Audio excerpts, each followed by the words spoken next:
찾아보면 아시겠지만 모든 회사들이 대외적으로 좋은 말만 늘어놓기 때문에 실제 회사에서 행해지는 것과 상충되는 경우가 굉장히 많으실 겁니다.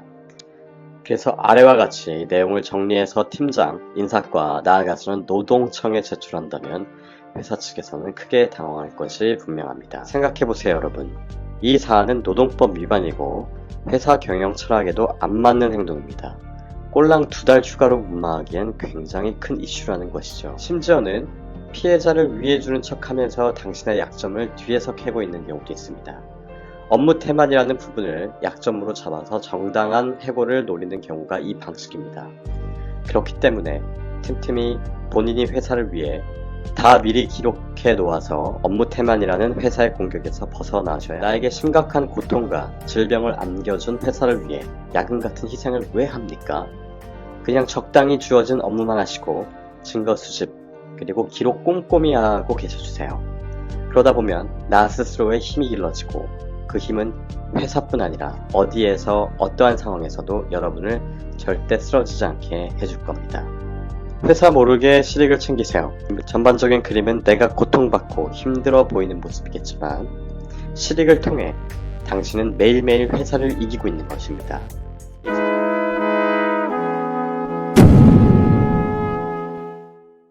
직장 내 괴롭힘, 회사 경영 철학과 상사들의 행태 비교 후 공격하자. 모든 회사는 각자 고유의 경영 철학이 있고 그 철학 밑에는 다양한 관련 아이템이 구체적으로 설명되어지고 있습니다. 예를 들어 A라는 회사의 경영 철학 밑에는 고객 서비스, 사회 공헌, 다양성 정책, 직장 내 윤리와 같은 소제목의 내규로 회사의 경영 철학을 설명하고 있습니다.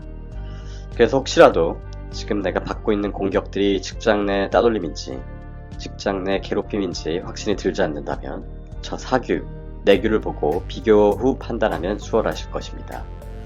특히 다양성 정책은 직장 내 따돌림과 관련 있는 정책이고 직장 내 윤리 정책은 직장 내 괴롭힘과 연관성이 매우 큽니다.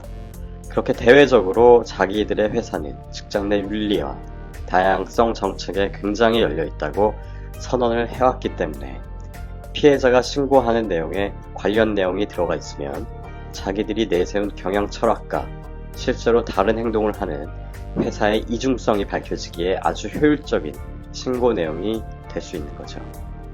찾아보면 아시겠지만 모든 회사들이 대외적으로 좋은 말만 늘어놓기 때문에 실제 회사에서 행해지는 것과 상충되는 경우가 굉장히 많으실 겁니다. 그래서 아래와 같이 내용을 정리해서 팀장, 인사과, 나아가서는 노동청에 제출한다면 회사 측에서는 크게 당황할 것이 분명합니다. 그러나 위와 같은 방식으로 기록된 내용이 다 완성되었다고 급하게 노동청에 신고하기보다는 먼저 회사 측에 보여주고 회사와 적당한 협상을 통해 본인에게 이로운 것을 택하는 게 좋습니다. 개인적으로는 위로 2달 휴가를 덥석 받는 것은 추천하지 않습니다. 대부분의 회사가 2달 위로 휴가를 제시함, 꼴랑 2달 위로 휴가 주고 이러한 심각한 사안을 급하게 마무리하려는 회사의 속셈입니다. 생각해보세요, 여러분. 이 사안은 노동법 위반이고 회사 경영 철학에도 안 맞는 행동입니다.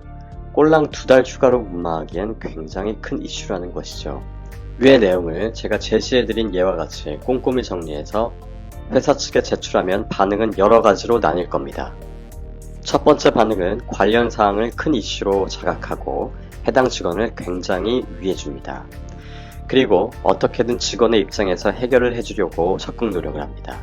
아주 가장 좋은 케이스인데 이러한 좋은 회사는 많이 없으니 이러한 기대는 일단 접고 행동하시기 바랍니다. 두 번째 반응이 일반적으로 제일 많은 케이스인데 큰 이슈이기에 앞에서는 관련 피해자 직원을 위하는 척하면서 뒤통수 치는 케이스입니다. 대부분의 피해자는 오랫동안 홀로 외로이 직장 내 괴롭힘, 따돌림을 겪었기 때문에 이렇게 회사가 의외로 따뜻하게 나오면 사람 심리상 마음이 풀리기 마련입니다. 그러나 절대 경계를 풀어서는 안 됩니다. 그들은 그렇게 위해주는 척 피해자를 살살 구슬려 별거 아닌 방식으로 이 이슈를 무마시키려고 할 겁니다. 위에서 언급한 2달 위로 휴가 제공이 전형적인 이러한 방식입니다. 가해자 징계 없이 꼴랑 2달 위로 휴가라니 말도 안 되죠. 심지어는 피해자를 위해주는 척하면서 당신의 약점을 뒤에서 캐고 있는 경우도 있습니다. 업무 태만이라는 부분을 약점으로 잡아서 정당한 해고를 노리는 경우가 이 방식입니다. 그렇기 때문에 틈틈이 본인이 회사를 위해 다 미리 기록해 놓아서 업무 태만이라는 회사의 공격에서 벗어나셔야 합니다. 그리고 제가 항상 말씀드리는 열정적으로 업무를 할 필요는 없지만 시키는 일 정도는 꼭 하라는 것이 이러한 회사 측의 뒤통수, 업무 태만으로 피해자를 정당하게 해고하려는 공격을 미리 방어하기 위한 것이에요. 즉 회사의 두 번째 마등에 대비하기 위해서 1. 절대 경계심을 풀면 안 되고 2. 업무 태만이라는 공격에 대비하기 위해 본인이 했던 업무 및 성과가 없어도 일단 디테일하게 다 써놓으세요. 성과는 나중에 말을 만들면 됩니다. 를 다 기록해놓고 3. 시키는 업무 정도는 꼭 하고 계십시오. 관련해서 세 번째 마지막 반응은 저 신고 내용에 아랑곳하지 않고 계속해서 피해자를 공격하는 회사입니다. 주로 과거에는 이렇게 갑질하는 회사들이 많았지만 최근에는 그래도 많이 줄어든 것이 사실입니다. 특히나 이런 세 번째 케이스는 규모가 작은 회사나 스타트업처럼 기준이 안 세워진 회사에서 행해지는 경우가 많습니다.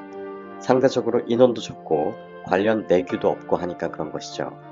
그래서 말이 안 통하는 경우가 많은데 이럴 경우에는 그냥 조금만 협상을 해보려고 노력하고 그래도 계속 갑질의 괴롭힘이 지속되면 녹취 다 해서 위 내용으로 신고해버리는 게 낫습니다. 말도 안 통하고 협상도 안 되는 사람 기다려줄 필요 없죠. 그쵸? 자, 이번 챕터에서는 위와 같이 직장 내 괴롭힘, 따돌림 이슈를 제기할 때 어떤 방식으로 신고 내용을 작성하고 회사의 반응별로 대응하는 법을 알아봤습니다.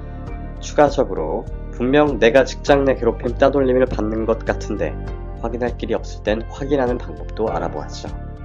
사실 이렇게 신고 내용을 작성하면 또다시 과거에 당한 괴롭힘과 따돌림이 머릿속에 다시 떠오릅니다. 그래서 이렇게 기록하고 증거 수집하는 것 자체가 힘들어져 기록조차 안 하려는 분들도 많죠. 그러나 잠깐의 고통으로 장기적인 실익을 얻을 수 있다면 그런 잠깐의 고통도 감내할 수 있다는 합리적인 마인드를 장착하셔야 됩니다. 강해지셔야 합니다.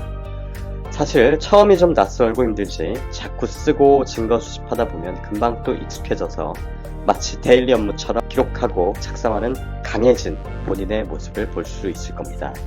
사실 이런 1년의 과정을 통해 여러분은 누구에게 기대지 않고 스스로 자신의 협상력과 실행력을 높이고 계신 겁니다. 다시 한번 말씀드리지만 나에게 심각한 고통과 질병을 안겨준 회사를 위해 야근 같은 희생을 왜 합니까? 그냥 적당히 주어진 업무만 하시고 증거 수집 그리고 기록 꼼꼼히 하고 계셔주세요. 그러다 보면 나 스스로의 힘이 길러지고 그 힘은 회사뿐 아니라 어디에서 어떠한 상황에서도 여러분을 절대 쓰러지지 않게 해줄 겁니다. 회사 모르게 실익을 챙기세요. 전반적인 그림은 내가 고통받고 힘들어 보이는 모습이겠지만 실익을 통해 당신은 매일매일 회사를 이기고 있는 것입니다. 이 전략의 핵심은 이 사실을 아무도 모른다는 것입니다.